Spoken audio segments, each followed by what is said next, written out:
I could do an intro. Hello, Crystal. How are you? Hello. Good to see you. Yeah. You as well, How have you Jevon. been? Hope you had a good weekend.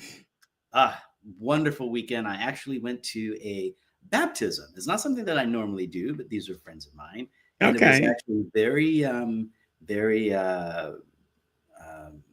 I don't want to say soul searching, but very enlightening. Very. It really got me to thinking about some things. So it was very, very good and Okay. emotionally uplifting and all kinds of interesting things. So, Oh, uh, okay. Well, good for yeah, you, babe. Those are good. yes, quite eye opening. Yeah. What'd Mm-hmm. you do this weekend? Um, I had the children. Because Oh, it was yeah. it was it was entrepreneurial weekend, so I had the Mhm. children both Saturday morning and Saturday afternoon. The tennis ones in the morning, entrepreneur ones in the afternoon. And then yesterday I went to see the 44 the musical Mhm. and then dinner with my friends because my girlfriend's birthday was yesterday. So that was You're what I did. still not sleeping. When are Uh, you going to start sleeping? Oh well, my actually, goodness. I am. I upgraded my phone and my watch, my wearable Samsung watch, and Yeah. so I'm charting how I sleep and making sure I go to bed at a certain time. So I am getting my 7 hours of sleep. In fact, I was excited because and the little small things start to make you excited when you get Yeah. past a certain age. Hello. And so I got this morning a badge from the Samsung Health Platform app saying, Mhm. "You got sleep. You are doing well." I'm like, "I'm doing well." I tell you, the older I get, the bigger the little things are. The little things are important. They are super You get important. the little smiley face telling you slept more than 7 hours, Hello. It's a more than good more thing. than 4 hours. It's a good thing. It's a good thing.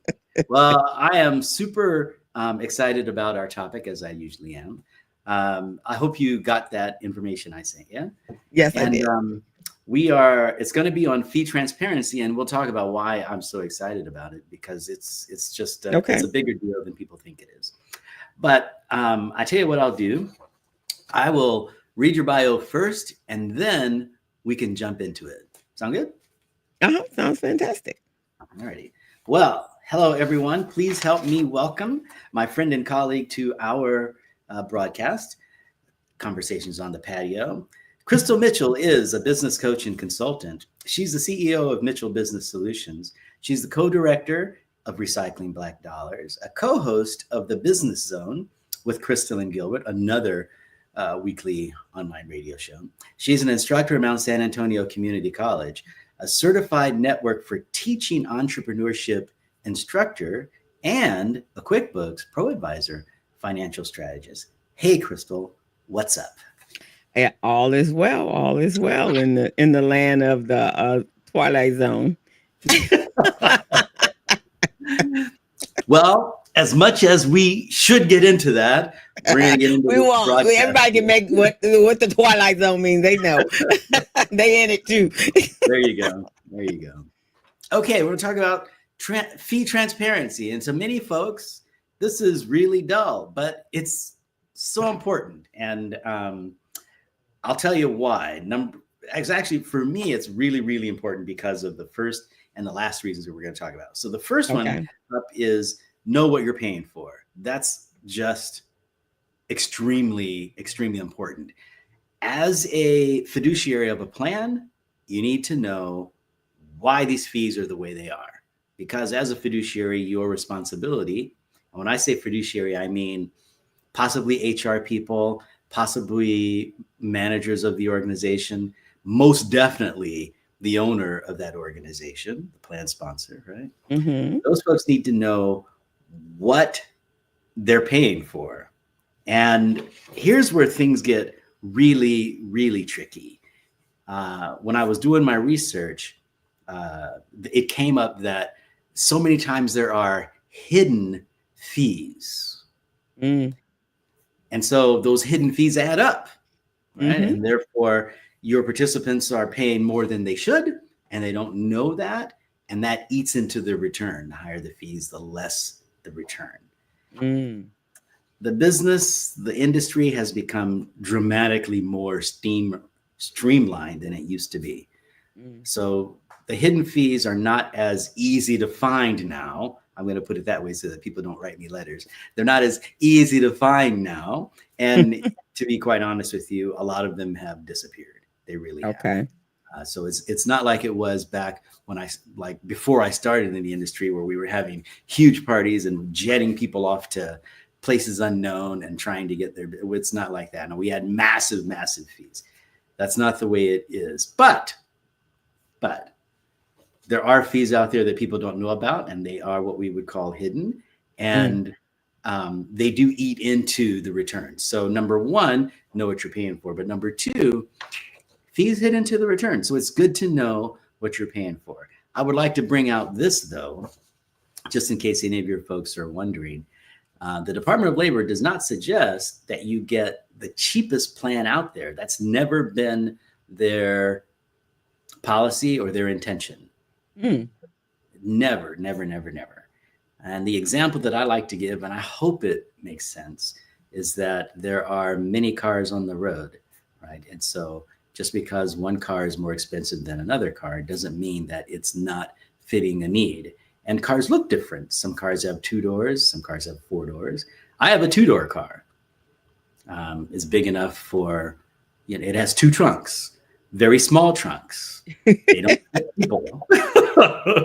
They don't fit people's stuff. I have very small trunks in my car. I can get 3 cases of wine up front and a very small valise in the back.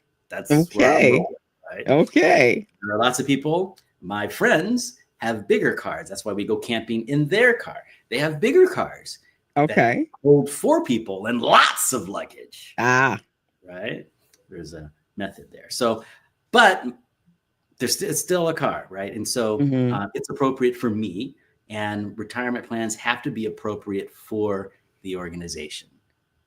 And sometimes they cost more and sometimes they cost less. That's just the way the world goes, right? Mm-hmm. Okay. So never go for the cheapest car. Okay, so number one, you got to know what you're paying for. Number two, the Department of Labor emphasizes fee transparency under that rule of law we call ERISA, Employee Retirement Insurance Security Act. Employers have to ensure that the fees are reasonable. So that's the whole deal. Are the fees your participants are paying reasonable? If you have a financial advisor working with you, and I suggest everybody who has a retirement plan does, are you paying them a reasonable amount of money to get the job done that you want them to do?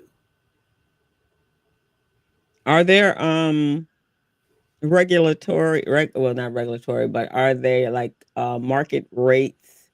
Like in my field, when I'm consulting as a accountant or bookkeeper, and I'm doing that type of service, not advice type of service, but the actual act of that.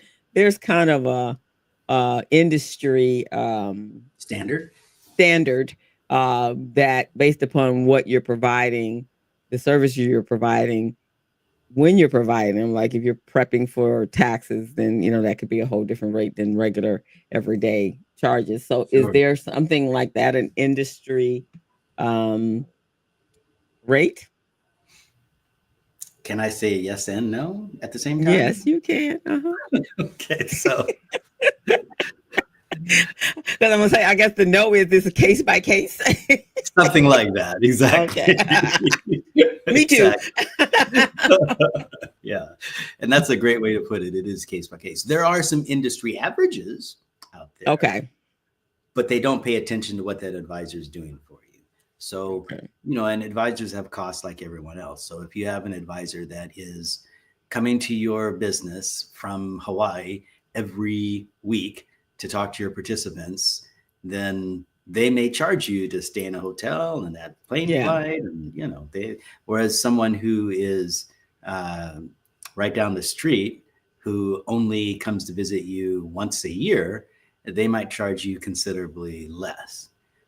But then what are you getting from those two advisors? Are you getting the advice and the counsel that you need, or are you not? That's the whole deal too. And it's kind of tough to it's kind of tough to put a number around that. Mm, I think the travesty comes when someone says, we've always paid this person that much. And that we mm. started paying them that much when we had 8 people in the plan. Now we've got 400. We're still paying them that much. Yeah, that's that could be. I that's would think should be. It kind of should be like payroll. I do that based upon how many employees, right? Because right. you got to process each and every one of those. So there's actually work being done on or work on their behalf. So yeah, that I could Yeah. see that. Yeah. Yeah. I think in the advisor level also, number of participants is important because you don't necessarily get economies of scale, right? If you in some industries, if you've got your plant going, Mm-hmm. you start making money when your plant makes certain amounts of widgets, right? And so Mm-hmm. the more widgets you make, the less cost it is for those widgets in Mm-hmm. general, right? Well, if you're talking with people, then the more hours that you spend doesn't reduce your cost.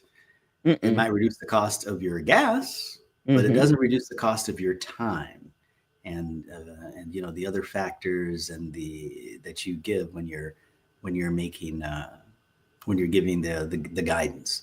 So you have to Right. look at all of that. So Okay. yes and no to your answer.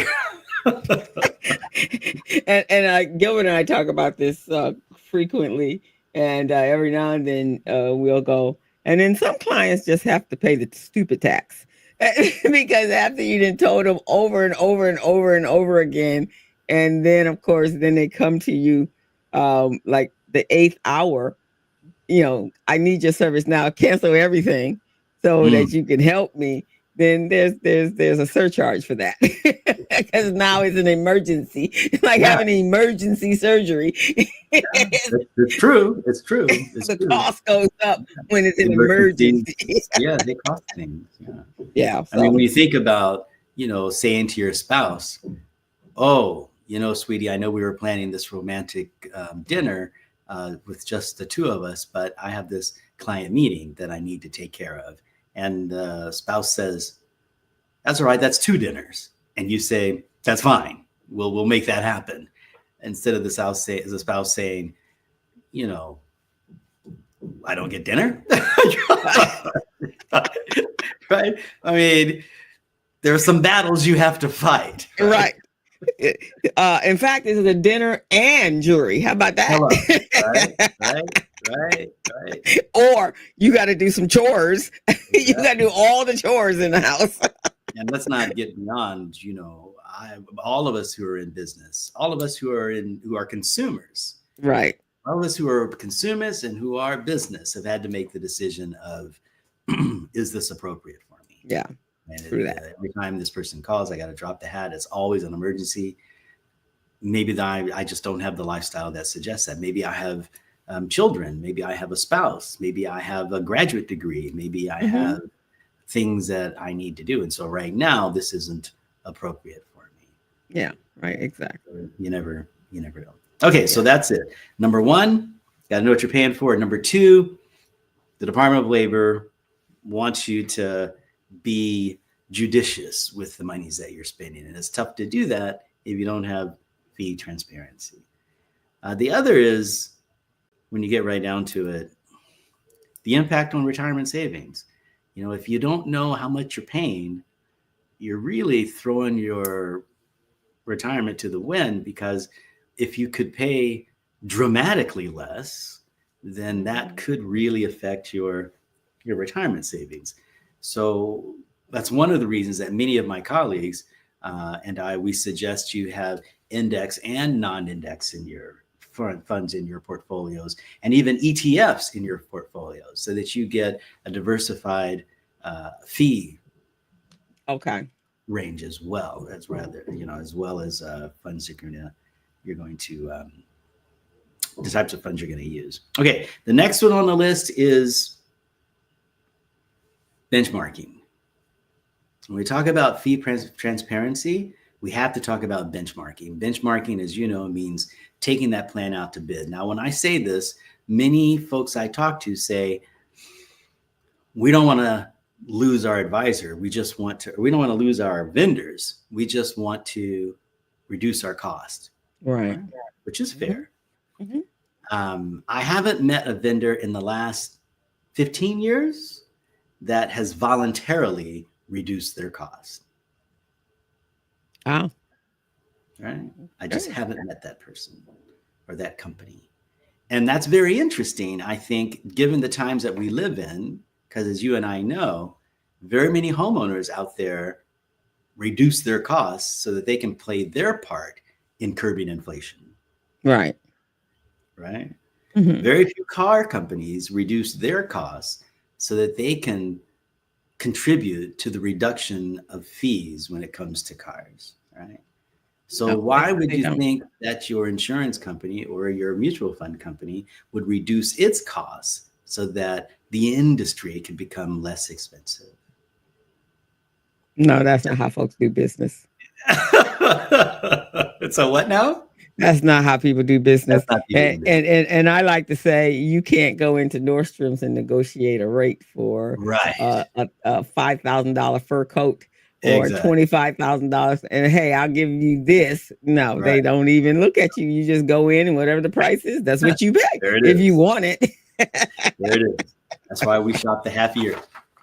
But, so benchmarking allows you to take that plan out to bid to see what the market is paying, and Right. then say to your employer or your vendors, hey, this is what's normal / average / what's going on in my industry. What's up? And then the record keepers / TPAs / your other vendors can say, okay, we need to reduce our price. Right. Yeah. There was a time when some companies did reduce their price based on an average. Those times are gone. They're just gone. That's just not happening anymore. Okay. Was that circa 2000? Something like that. I think it was actually something a little bit earlier. Maybe circa 1900s. Right around. Right. 1990. When was that first crash? 1990. Something like that. 92. Yeah, something like that. Okay. The last one, and my favorite, of course, because I believe in education and I believe of taking care of your own business, is you empower your participants when you are able to allow them to determine the fees in some respect on their in their plan. And this I'll just read this quote here. It says, "Clear, accessible fee disclosures help employees make informed decisions." And when we talk about a qualified plan, especially when we talk about a 401k plan in which the participants make the decision as to where they're going to invest their money, fees are a big part of that. It's a big part of the discussion I have with them when we're talking about asset allocation. It's a big part of the discussion that everyone should have when they're looking at how do they direct their assets? How do they make an asset allocation that works for them? So if you're going to empower your participants, you got to have fee transparency. So those are my big ones. You got to know what you're paying for and empowering your participants. Anything strike you as? Well, I think that's very important because the population that you're speaking of is generally that population that happens to have the largest percentage of scams and dishonest behavior happening to them, because a lot of times, especially in the financial space, they don't understand it, right? So they're relying on the expert to provide them with the information and also taking in consideration what their circumstances are. So I think the older your population, it's like dealing with children and so children and seniors. I think the more transparent you are, um, uh, is a better business practice, because they are a class of people that may not be as knowledgeable as you, the professional. I could not have said it any better. Maybe we'll just wrap it up right there. I mean, that's just actually Exactly. That's exactly the way it is. And my colleagues and I, for the most part that I know of, they really try to take care of our um, uh, elderly participants, elderly clients, right? Because Mm-hmm. um, uh, sometimes it's very difficult for those people to grasp what it is we're talking about. That's not usually the issue. Usually is, they've got a lot of stuff going on and they just don't have the Mm-hmm. time to do the research, right? Mm-hmm. And they're used to having things done in a particular way, which is totally cool. But they are sometimes at risk because they are moving so fast sometimes that they don't get a chance to do their research. And so um, I'm just going to put this word of caution out there. Uh, and I hope it goes the right way. And that is, if someone just looks at you and says how old you are, and then determines based on that what your asset allocation should be, run, right? Mm-hmm. Because they're not Mm-hmm. talking to you about fees. They're not talking to you about how they affect your return. They're not talking to you about being transparent. They're not being transparent at all. There is something you need to know here. And by letting someone just do this for you without even thinking about it is very, Mm-hmm. very dangerous. It's akin to um, going to the beach and not looking at the surf. I mean, or not, or taking medicine without understanding what that medicine does. It's just not a good thing. So Yeah. transparency of fees, it helps all of us remain cognizant of the fact that we are paying and we need to know what we're paying for. Yep. There it is. I completely agree. Concur. There we go. All righty. Well, I tell you what, as always, this has been super, super fun. Always a pleasure spending time with you. How about if I read your bio one more time All and then righty. we'll close it out? How's Sounds that? fantastic. Oh, Fantastic. all righty, everyone. I'm Jevon Thomas, BT Advisory Group and Jevon Thomas Retirement Plans. My guest, colleague, friend, Crystal Mitchell, is a business coach and consultant. She's the CEO of Mitchell Business Solutions, co-director of Recycling Black Dollars, a co-host of the Business Zone with Crystal and Gilbert, that other radio show.